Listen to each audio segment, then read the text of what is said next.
Hey everyone, this is Davey Mooney coming to you from the University of North Texas where I run the jazz guitar program. Benedetto artist, Sunnyside Records artist, got my CD live at National Sawdust. Got an improv book called Personalizing Jazz Vocabulary.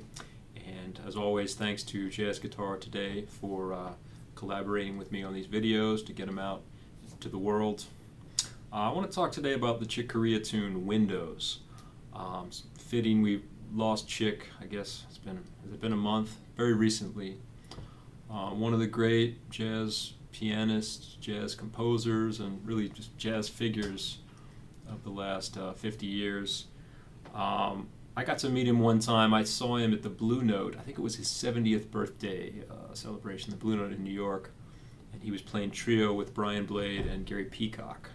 And they were doing a lot of Bill Evans stuff, like stuff from Portrait in Jazz. I remember they played Periscope, and Someday My Prince Will Come, and stuff like that. And I got to go backstage and meet him, and he was super gracious. One of those things where you see someone who's such a legend, and he's like, "Hey, I'm Chick." Hey man, nice to meet you. But anyway, this is such a beautiful tune. I think it was first recorded on Sweet Rain, the Stan Getz record with Ron Carter, Grady Tate. That must have been 67, 68, something like that. And then on Now He Sings, Now He Sobs, I guess it wasn't on the original record, but it's on the CD that I had. And of course, like many of these tunes, I first learned it from the real book, That's My Generation, and mysteriously it was in B-flat minor, I remember. And I went back and checked, and I was listening to different versions to see where this B-flat minor key came from. Like I went and found the version on Intervisions that's supposedly where the real book chords come from, and it sounded like B minor to me. I don't know. Stan Getz is B minor. Now He Sings, Now He Sobs is B minor, etc. So who knows? One of those little anomalies. Although I will say, playing in B minor can be strange for me at times on this song, just because you end up with things like with all the modulations, you end up with stuff like, A sharp minor 7 flat 5 to D sharp 7 to G sharp minor. And even if you convert that to like a flat key, it feels kind of strange sometimes to play in that universe of relationships in B minor. So anyway, the chord structure, you basically have, it's kind of a mixture, this tune, of modal harmony and functional harmony, which is one of the things that's really cool about it. It's sort of a gateway tune into like, I guess more sort of ECM sounding jazz, but it also has 5/1s and things like that. So anyway, so you got 4 bars of B minor, basically. You got that melody, and then G sharp minor 7 flat 5 for I guess 3 measures, and a quick C sharp 7, then F sharp minor for 4 bars, then D7 sus for 4 bars, or A minor, to E Lydian for 8 bars. And just right there in the beginning, that's pretty functional harmony, right? You have B minor. I tell my students too, like, when I'm playing over this tune, I think about, it's B minor for 7 bars, basically, because G sharp minor 7 flat 5. Another way to think about that, those minor 7 flat 5 chords, it's like B minor 6 with a 6 in the bass. And the upper structure of G sharp minor 7 flat 5 is B minor anyway. So I think like 7 bars of B minor when I'm playing, and a quick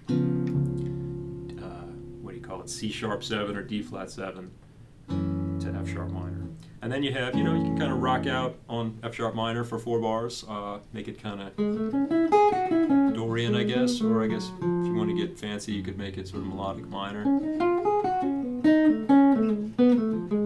And then that A minor / D7 sus for the next 4 bars. You can also treat it as like A Dorian, D flat Mixolydian, or I guess you could make it Lydian dominant because it's going to E major, so it's sort of like a 4 minor 1 resolution.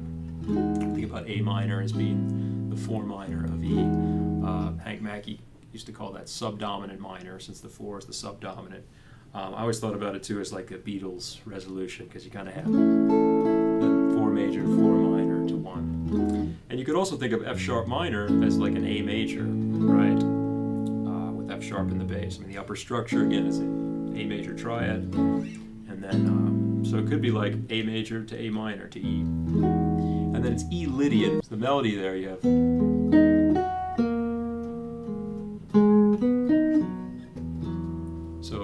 Lydian for 4 bars, and sometimes I'm sorry, for 8 bars. And sometimes if I get sick of playing Lydian, I've been playing multiple choruses on this. Sort of the next level of dissonance I'll go to over major 7, sharp 11 chord. Sometimes I'll also put a sharp 9 in there. Major 7, sharp 9. I learned this chord from Steve Mazikowski, his students. Often I'll have this chord in there. And it's kind of cool. You can think of it as being like G sharp harmonic minor. And it adds a little bit of like funkiness to that E major 7, sharp 11, but not too much, just a little bit.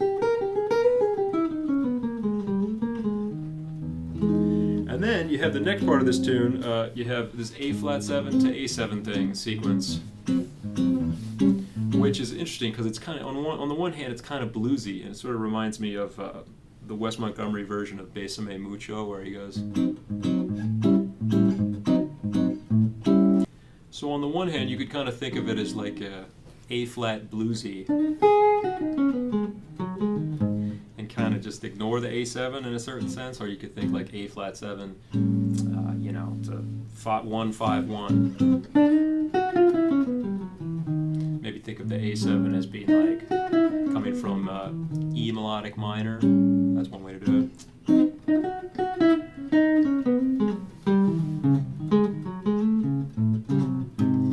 And if you want to go for that sort of flamenco Spanish tinge, if you will, you can kind of think of the whole thing as coming from like a C sharp harmonic minor, where there's one note in there that doesn't fit in that scale, right? If you have there's no G natural in a C sharp harmonic minor, but it's kind of just a bluesy note anyway. So that's sort of if you want to zoom out into a tonality, you could do A flat blues or C sharp harmonic minor. And the next part of the tune, there's this long sequence of moving bass notes, but I like to reduce it when I'm thinking about playing over it particularly. In the head of the tune, after that A flat 7, 8 bars of A flat 7 to A7 and back, you have E major, then kind of E major over D sharp, C sharp minor over B, A sharp minor 7 flat 5, and it kind of walks down to E flat 7 over G, E flat 7, and then another sequence where you have G sharp minor 7 over F sharp. Then I guess you would even, if you wanted to be really a pain in the neck, you could call that E sharp minor 7 flat 5, then to C sharp dominant, and then E major 7 again, E major 7 over D sharp, C sharp minor 7, C7. Oh my God, that was a lot of movement, and then there's the top. So I like to reduce that down, especially when I'm soloing. That's like way too many things to think about. So after the A flat 7 to A7, I just think that it's C sharp minor, kind of a lot like the beginning, that it's C sharp minor for 1, 2, 3, 4 bars, and then A sharp minor 7 flat 5, which is still C sharp minor right at the top. So it's kind of just like the beginning, and then you sneak in a bar of E flat 7 or D sharp 7 to G sharp minor. So the same as the beginning, just instead of B minor, you're on C sharp minor. 2, 3, 1, 2, 3, still C sharp minor. You can still play C sharp minor. And then a quick D sharp 7 to G sharp minor. And then I guess you could just think about that as F sharp minor 7 flat 5, which is, or you could go A flat minor to D flat 7 for two beats, 2 bars. And I think that on the, what was it? Was it Sweet Rain? I heard Ron Carter do that. And so during the solo, instead of going, he just goes, and then he goes C sharp minor to C7, B minor. So he skips the whole thing on the head of like, and